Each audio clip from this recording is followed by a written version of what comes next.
Ah, it's so nice to be home. Ow! What? What is going on? Wrist hurts. Alright, well, guess I'll just grab a glass of water with my favorite mug. Hello, Boo. How are you? Ow! Oh, man, my elbow hurts, too. I wonder what's going on. I don't understand. Oh, no.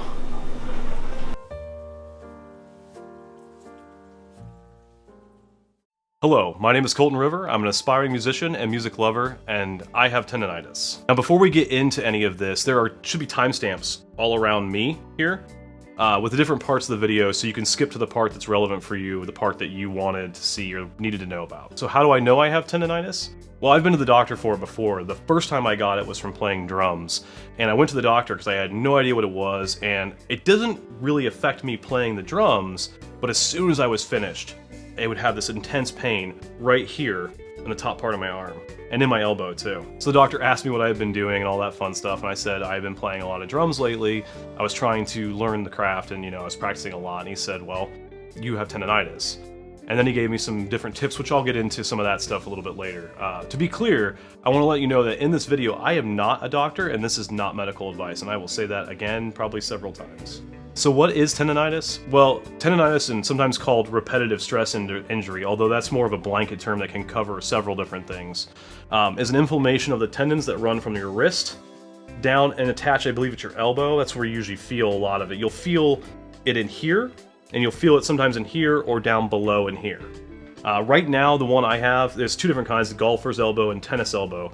Tennis elbow, I believe, is the top inflammation, like where it hurts here. And golfers is the bottom, which is what I have right now. So mainly what you're going to notice is it's when you go to pick up things, it hurts in your elbow. Or you move your arm like this and you'll feel it right here as well. Or you might feel tension and tightness in this part or down here. When it was at its worst earlier this week, for me it was right here. My battery died. Anyway, so how did I get tendonitis? Well, I was doing a ton of practicing. With the lockdown, I figured I should try to fit in as much, playing, practicing, recording songs so that I had a big portfolio so that if this lockdown ever ends and live music starts up again, I would have a really nice, body of work to show people. So I was working on everything I possibly could, and I was probably playing guitar since that's my main writing instrument and the thing that I think I'm the strongest at. I think 2 to 3 hours a day, and then sometimes on the weekends like marathon sessions where I was like 5 hours.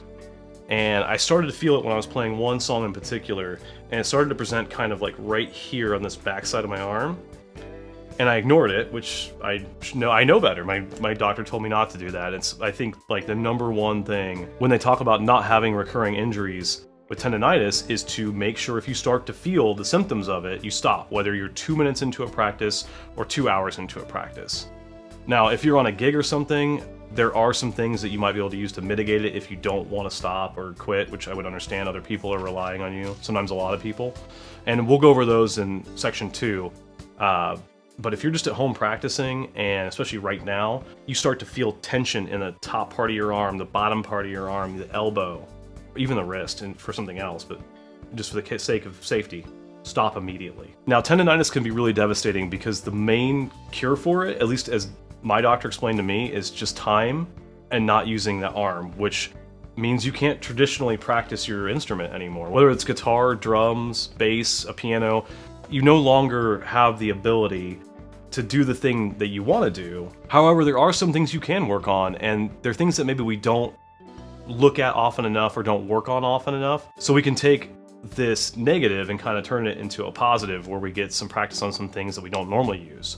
So this will be a 2-part video. The first part will be about those things that you can practice, things you can work on with your instrument so that you're not just sitting around waiting, because the waiting time, at least for me as a mid-30s male, is 1 to 3 weeks, and normally, in my experience, it's like in the 2 to 2.5 range, which is a long time to not practice something that you really love doing. And then part 2 will be, again, not medical advice, but some tips and tricks that I have gotten from my doctor, learned myself, learned from online resources that help make the healing process at least more comfortable. So let's move into that.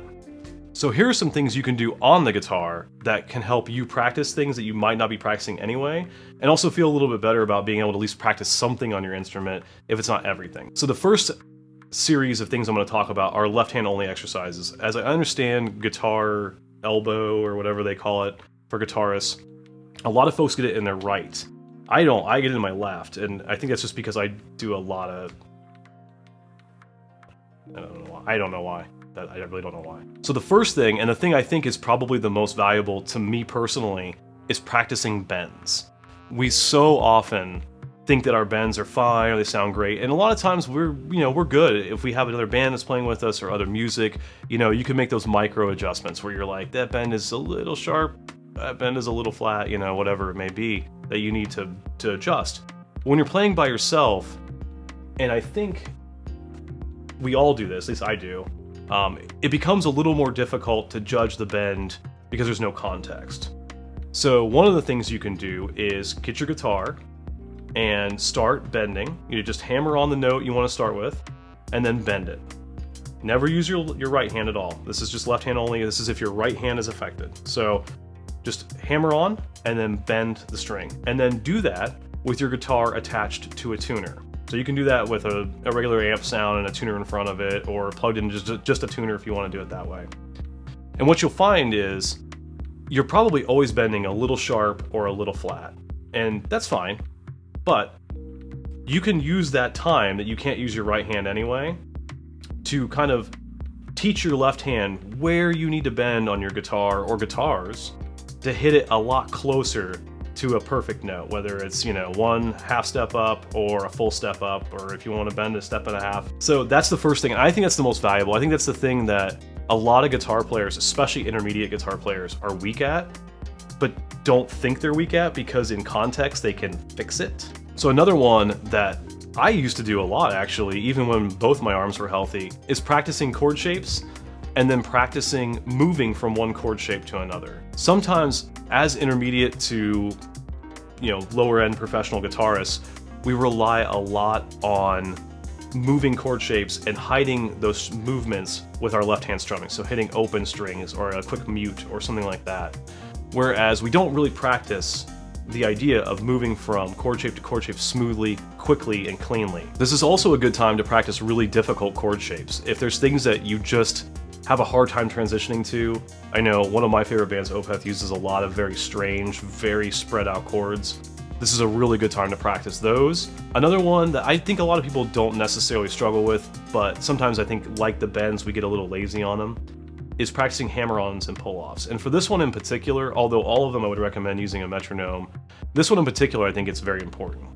Because making sure that if you're doing, like a trill hammer-on, or you're just doing hammer-ons and pull-offs, if they're in time, they're going to sound way better. Now the next one is a little more in the specialty vein, but it is really nice to have in your toolbox, and it's practice legato playing, which is playing with your left hand and not using your right to pick any notes, or very few notes. In this case, it would be none, because you're trying not to use your right hand, right?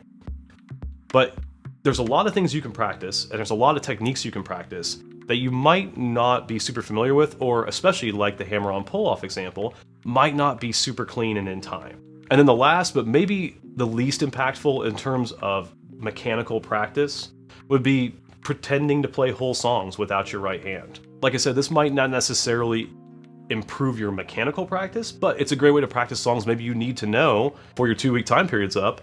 Maybe you have a gig coming up, or maybe you have an audition coming up. And if you wait the requisite 2.5 weeks for your arm to heal before you start learning the song, maybe you won't have enough time to get it under your fingers. All right, so that was the left hand exercises you can do, but what if your left hand is the one that's affected, like mine right now?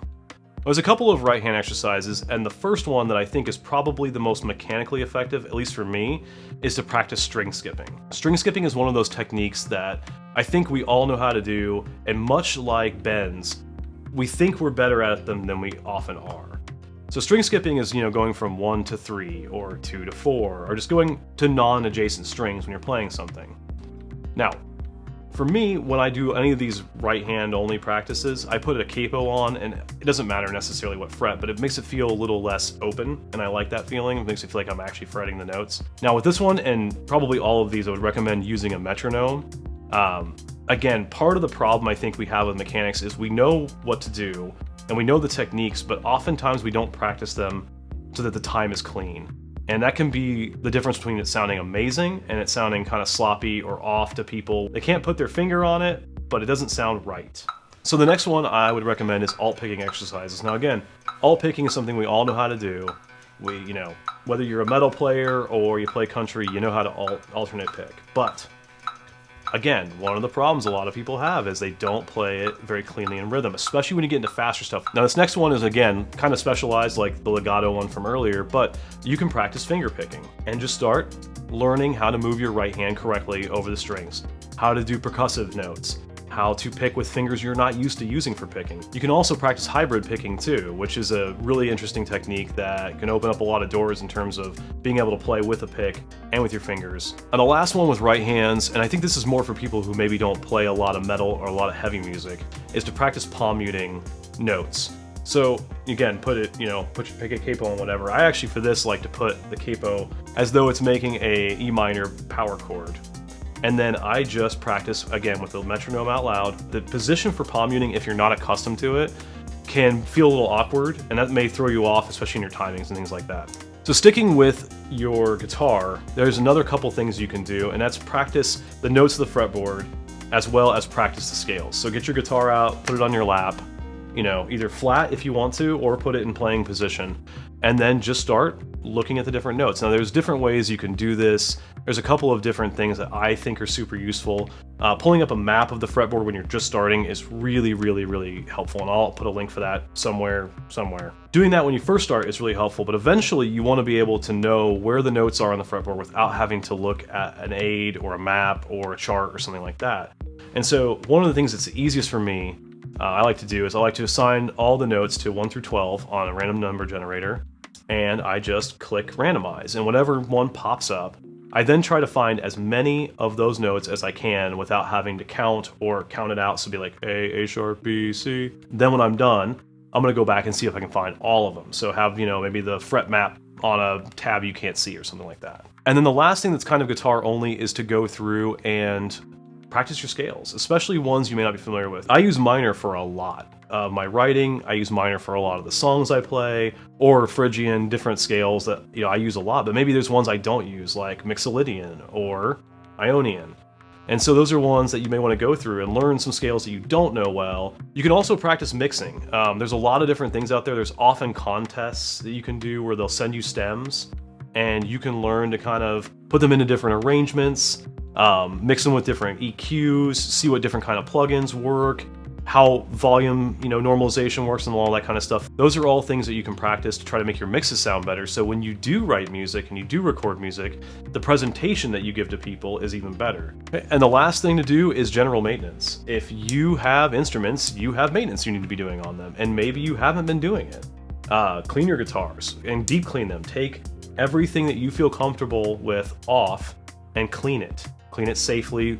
Research the ways to clean things that you might not be super familiar with. It's going to feel a lot better, it's going to look a lot better, and you're going to enjoy playing it better, and it's something you can do with relatively low usage on your left arm. Now, any arm, sorry. So that was part one. Let's take a look at part two, where I talk about some things that I know have helped me heal what I feel like is faster, but at least it's been more comfortable. And again, I am not a doctor. This is not medical advice. So the first thing is there's a series of stretches that you can do. These stretches will, as I understand it anyway, help prevent it when you don't have it. So these are stretches you can do when you have it to make it feel more comfortable, not hurt as much.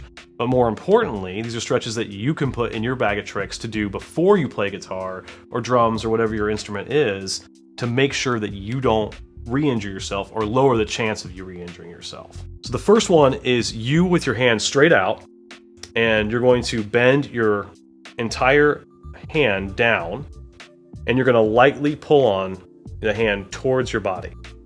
Now, I don't recommend doing this to a point where it hurts. If it hurts really bad when you do it, don't do that.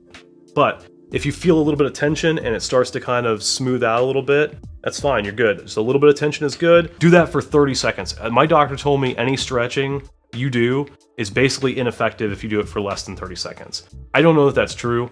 I'm not a doctor. He went to school for like 8 years. I didn't. So let's listen to him. I normally find that 2 to 3 times a day in the same time of day is the most effective for me personally, but experiment with it and see if doing it more helps, or doing it less helps, or doing it at different times helps. Whatever's best for you is what you should do. The second one is another variation of this, but it's the other way. So you're going to go up, and then you're going to pull back towards your body again. You'll find that both of those stretch different tendons. Normally, the up position stretches this top one, the tennis elbow, and the down one stretches this position, which is the golfer's elbow. The next one I want to talk about is, I call it the prayer. I don't remember what my doctor called it, but you're going to take your hands like you're praying, and then you're going to push them together, not super hard where you're hurting yourself, but push them together and then lower them down to like your midsection where you'll start to feel tension, light tension. So the last one I'm going to talk about is the one where you take your hand, you hold it out, and you make a fist with your thumb out. And then you put your hand down, as slowly as you can, rotate your hand back up until it's in this position. The next one is going to be ice and heat. Now for me, I find it's easiest to do ice during the day, and it's easiest to do heat at night. So what I normally will do is I'll have a little ice pack, or if I'm at home, a pack of frozen vegetables, because why not? They're there. And you just kind of use whatever you have to wrap it around there and keep it on. I like to put it so it's impacting whatever part of your arm you feel the tension in, and then also as much of your elbow as you can cover comfortably. And then with heat, you can take a bath, you can take a longer shower if that's an option for you, or you can buy a heating pad. All of those are options. Now the last thing I'll talk about is called a strength bar. I think it's called a Thera-Band. I'm not sure. What I will say though, I didn't really have a lot of problems in my right arm after that while drumming. I'm not saying it's a miracle cure-all, but I do think it does help both alleviate the pain when you have it, and also it does feel like it keeps you stronger, I guess, in the arms. Again, I'm not a medical professional. Okay, so what if in the course of work you need to use that hand or that arm, and you don't really have the option of resting it all day long? Well, there's a couple of things that I found I think help. I've been told by my doctor help. The first thing is a couple of different types of braces. These braces take the tension and kind of put it in a different place, is the way that my doctor explained to me. And so normally there'll be a little bar or a little bulge in them, a little harder part that pushes down here or pushes down here, and you can position them however you'd like.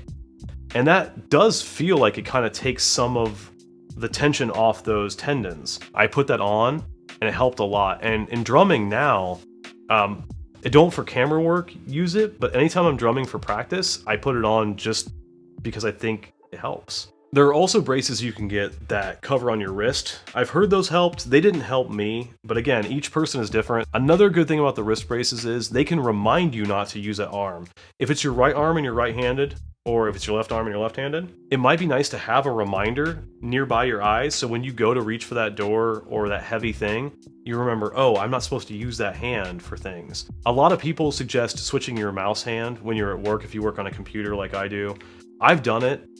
It doesn't take as long as you would think to get accustomed to. It's actually pretty quick. Your brain will kind of get used to it. But again, everybody is different. So if it works for you, or it helps you, or you think it helps you, please do it. And then the last thing I want to talk about is how you sleep and where your arms are when that happens. When I'm sleeping normally, I am often in a position where I am laying on my left arm is curled towards me, and sometimes that's a really hard habit to break. I've noticed the nights that I would wake up on my arm, especially my left arm, because that's the one I favor when I'm laying down anyway, the tendonitis would be much, much worse. Picking things up would be so much more painful, and it would be so much more apparent. And then I developed kind of a little strategy with some blankets that started to work and kind of keep me from rolling onto my left arm. And it seemed like I was getting a little bit better faster. So that's it. Again, I want to reiterate, I'm not a doctor, I'm not an expert. Please feel free to comment below if I got anything wrong. If you have another exercise that really worked for you, I would love to hear it, because I hate having tendonitis, or your experiences with tendonitis. And otherwise, just thank you for watching, and I hope you have a great day. Stay safe and stay indoors.